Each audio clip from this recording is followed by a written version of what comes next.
কিন্তু মানে আমাৰ ডক্টৰ মেডামে মোক কালি ক'লে যে আমি এটা মেডিকেল চিভিক একশ্যন কৰিব বিচাৰোঁ। এনেকৈ ৰুৰাল এৰিয়া যিটো পিছপৰা জেগাত কৰিলে ভাল হ'ব। তেওঁলোকৰ অহা যোৱা যাত্ৰাৰ কাৰণে অসুবিধা বা মানুহখিনি সঠিক সময়ত ডক্টৰক দেখাব নোৱাৰে।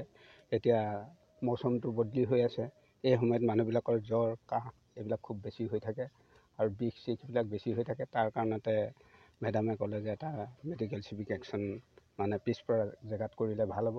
আৰু মই এইখনো পিছপৰা বুলিয়ে ভাবিছোঁ। নলবাৰী হ'লেও এইখিনিলৈ অহা যোৱাৰ বহুত অসুবিধা জেগাডোখৰ। সেইটো কাৰণতে মই কালি আহিলোঁ।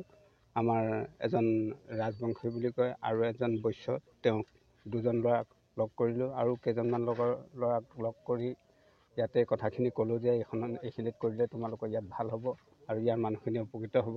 কাৰণ মই অলপ দিনৰ আগতে ইয়াতে এখন ফুটবল টুৰ্ণামেণ্ট হৈছিলে, মিনি ফুটবল টুৰ্ণামেণ্ট। তাত মই আহিছিলোঁ উদ্বোধনীত, আহি দেখিলোঁ জেগাডোখৰ বহুত পিছপৰা। সেইটো কাৰণতে মই মানে তেতিয়াৰ পৰা ভাবি আছিলোঁ এই গাঁওখনত এটা মেডিকেল চিভিক এইখন হ'ল এতিয়া আছে 100 ঘৰমান মানুহ আছে এখন গাঁৱত। 100 ঘৰ হ'ব না আপোনালোকৰ? বেছি হ'ব না, 100 ঘৰমান মানুহ হ'ব। আৰু ইয়াত একচুৱেলি 3খনমান গাঁও আছে। এই ৰাস্তাটো সিফালে এইডোখৰ হ'ল ক্ষুদ্ৰ কটলা বৰগুচি আৰু নমাটি আৰু এটা আছে গলিগাঁও। এই 3খন গাঁও মানুহ আহিছে। তাৰপিছতে তেখেতলোকে ডক্টৰ মেডামে যেনেধৰণে মানে যাক যি যেনেকৈ কৈছে বিষ আছে বা জ্বৰ আছে বা মাথা বিষ বা ভৰি বিষ যেনেধৰণে কৈছে তেনেধৰণে মেডামে মেডিচিনখিনি দি আছে। আৰু আমি এনেধৰণৰ প্ৰগ্ৰাম বহুতখিনি কৰিও আছোঁ আগতে। আমাৰ এইবিলাক মেডিচিন ফ্ৰী দিছে নেকি?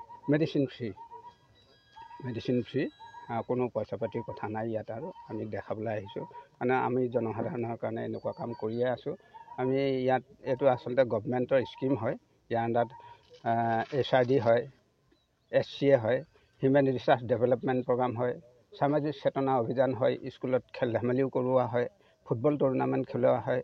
তাৰ আধাৰতে আকৌ কেতিয়াবা ভেটেনেৰি চিভিক একশ্যনো কৰা হয়। আজি অলপ দিনৰ আগত মই সৰিয়হতলীত যিখন আমাৰ হেৰি আছে গোশালা আছে, তাত মই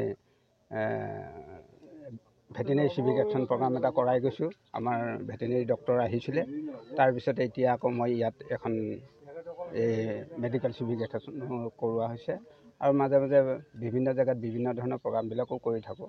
নাচা মুক্তিৰ পৰা ধৰি আমাৰ স্বচ্ছ ভাৰত অভিযানলৈকে আৰু যিকোনো চাইকেল ৰেলী হওক বা কিবা ধৰণৰ স্কুলত আৰু গছপুলি বৃক্ষৰোপণো চৰকাৰৰ যিমানবিলাক মানে আঁচনি আছে সকলোবিলাক আমি মানে যেনেধৰণৰ আদেশ অনুসাৰে আমি পালন কৰি থাকোঁ আৰু ইয়াৰ পৰা জনসাধাৰণেও উপকৃত হৈ আছে বুলি মই আশা ৰাখিছোঁ। Thank U.